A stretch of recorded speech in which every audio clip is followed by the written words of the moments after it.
es el día número 26 en nuestra meta de leer todo el Nuevo Testamento en 6 meses. Y la lectura bíblica correspondiente al día de hoy se encuentra en Marcos capítulo 2, del verso 13 hasta el capítulo 3 y el verso 19. Antes de empezar, me gustaría animarte a que continúes meditando en la palabra del Señor y también que puedas compartir estos videos. Si es que de alguna manera alguno ha sido de bendición para tu vida o te ha llamado a la reflexión o a recordar algo que el Señor Jesucristo nos invita a hacer, que puedas compartirlo, que puedas suscribirte, porque de esta manera otras personas también podrían llegar a escucharlo. Hoy día me gustaría ver este capítulo de Marcos, capítulo 2, y aquí tenemos varias historias que todas tienen algo en común. Y lo que tienen en común es la oposición hacia el Señor Jesucristo. Y la oposición viene principalmente de los religiosos de este tiempo, de los que se consideraban a sí mismos mejores moralmente, en un estándar delante de Dios mucho más alto que el resto. Y cuestionan cosas de la ley como el ayuno o el sabbat, pero también cuestionan el mismo carácter del Señor Jesucristo. Y por ejemplo, cuestionan el hecho de que Él pueda perdonar pecados. Y le dicen blasfemo cuando lo hacen. Y el Señor Jesucristo muestra que solamente Él tiene esa atribución de perdonar pecados. Porque es el Hijo de Dios. Porque es Dios mismo. Y tal vez lo que más me llama la atención a mí es lo que viene después con el llamamiento de Leví. Y me parece bastante importante porque vivimos en un mundo que constantemente se preocupa por la apariencia, por el qué dirán, por tratar de pasar desapercibido o tratar de ser bien visto por el resto. Y esto que el mundo constantemente con lo que trata de atacar, ha llegado incluso al cristianismo mismo. Y la apariencia ha llegado a ser central en muchos cristianos. Pero no olvidemos por lo que vino Jesús. No olvidemos que su evangelio tiene un objetivo muy claro. ¿Para quién es este evangelio? ¿Para quién Marco escribió este libro? ¿Qué es lo que escuchó que el Señor Jesucristo buscaba? Nos lo muestra con el llamamiento de Leví. Y dice en el versículo 14 que pasando por la orilla del mar en Galilea, y al pasar vio a Leví, hijo de Alfeo, sentado en la oficina de tributos, y le dijo: sígueme. Y levantándose, le siguió. El llamamiento de Leví es bastante bien descrito a comparación de los demás, de la gran mayoría, porque tiene una relevancia bastante importante, es bastante llamativo y sorprendente. Leví era recaudador de impuestos. Y ser recaudador de impuestos en esos tiempos era tal vez el oficio más criticado y el oficio más bajo en cuanto al tema de honra. Y recordemos que esta virtud, ¿no?, este valor de la honra en estos tiempos era central para esta sociedad. Era tal vez lo peor que uno podría llegar a ser, es recaudador de impuestos. Obviamente uno tenía que recaudar los impuestos de los judíos y dárselos a los romanos, ¿no? Los judíos se encontraban bajo el dominio del Imperio Romano y esto era traición pues a su propio pueblo. Al punto que era deshonroso para toda la familia tener entre sus miembros a alguien que recaudase impuestos. Era totalmente vergonzoso, porque ellos se enriquecían de cobrar de impuestos más allá de lo que tenían que entregar a los romanos, y entonces se enriquecían a costa del propio pueblo.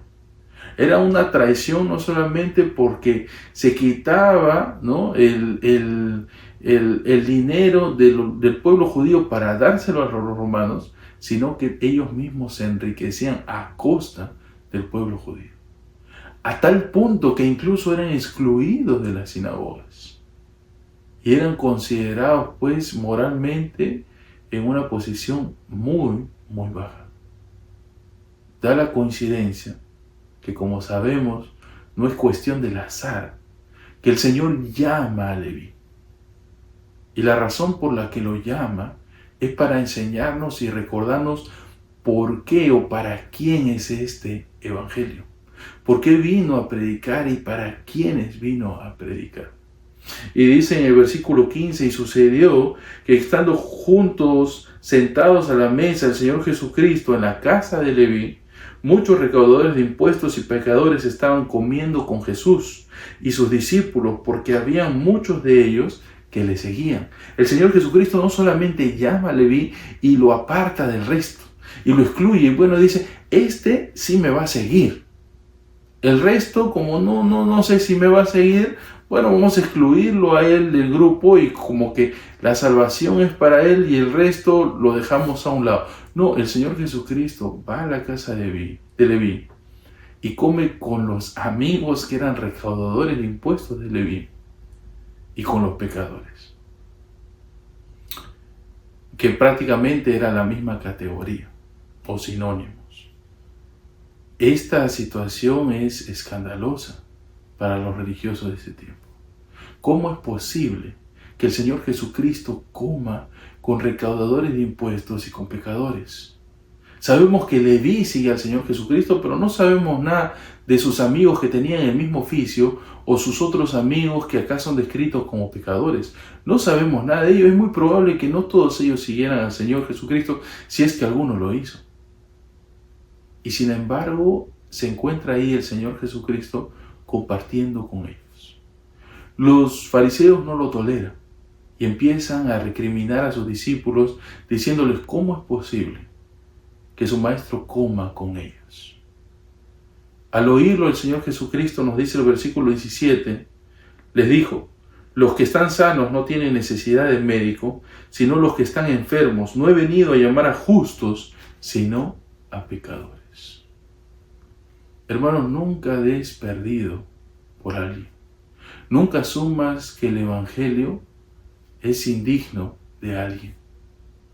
No asumas que alguien no se merece el Evangelio. Porque justamente por ellos vino el Señor Jesucristo. Justamente para ellos es este Evangelio. No hagas distinción de personas. Vivimos en una sociedad que mira mucho la apariencia, que se centra todo en cómo uno se ve y en lo que dirá la gente, que muchas veces podemos caer en este error de limitar el Evangelio, de crear un estándar moral humano para quien merece y quien no merece este Evangelio. Pero el Señor Jesucristo vino por ellos, por los que el mundo rechaza, por lo vil y lo menospreciado. Por ello, porque mientras más hondo ha caído una persona, más glorioso es el Evangelio de Cristo. Cristo no vino solamente a cargar pecados ligeros de algunos o de la mejor parte de la sociedad. Él vino a cargar los pecados que son tan grandes y tan imposibles de llevar, que requerían al mismo Hijo de Dios. Y se nos ha llamado por parte del Señor Jesucristo que recordemos eso. Lo vil y lo menospreciado es lo que suele traer más gloria, más honra a Dios y ser más grandemente usado por Él. Y si de repente tú no has sido de ese grupo de personas que cuando el Señor te salvó, tú no habías caído tan bajo, bueno, que eso no haga a ti exaltarte de sobremanera. Que no sea eso un aguijón en tu carne para decir o pensar más de ti de lo que debe ser. Todos somos por la gracia de Dios. Somos lo que somos por su gracia. Pero recuerda que el Señor Jesucristo vino por lo vil y lo menospreciado. Y si no vino directamente por nosotros, porque tal vez no hemos sido tan vil y menospreciados, simplemente es porque no pensamos con claridad.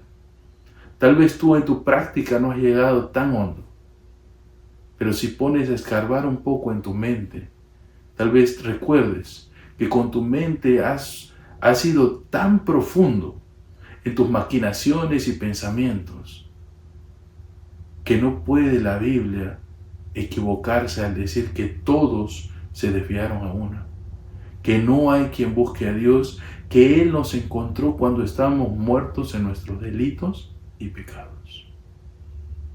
Así que si el Señor ha tenido misericordia de nosotros, que ni siquiera somos capaces de vernos tan profundos en nuestros pecados, ¿cuánto más misericordia puede tener por aquellos que sí? Si el Señor ha venido y ha podido salvarnos a nosotros, porque lo que es imposible para el hombre es posible para Dios, ¿cuánto más por aquellos que son lo vil y lo menospreciado? No te conformes a este mundo, que le gusta ver las apariencias, que le gusta simplemente que la iglesia esté llena de lo mejorcito que hay en la sociedad, sino que recuerda que vino por aquellos impensables, por aquellos que el hombre no puede tolerar, sino que solamente la gracia de Dios puede manifestarse de forma sobrenatural. Te animo a que sigas predicando su palabra a tiempo y afuera de tiempo, que sigas compartiendo, porque hay un trabajo que hacer. Que Dios te bendiga, que tengas un buen día y nos vemos el día de mañana.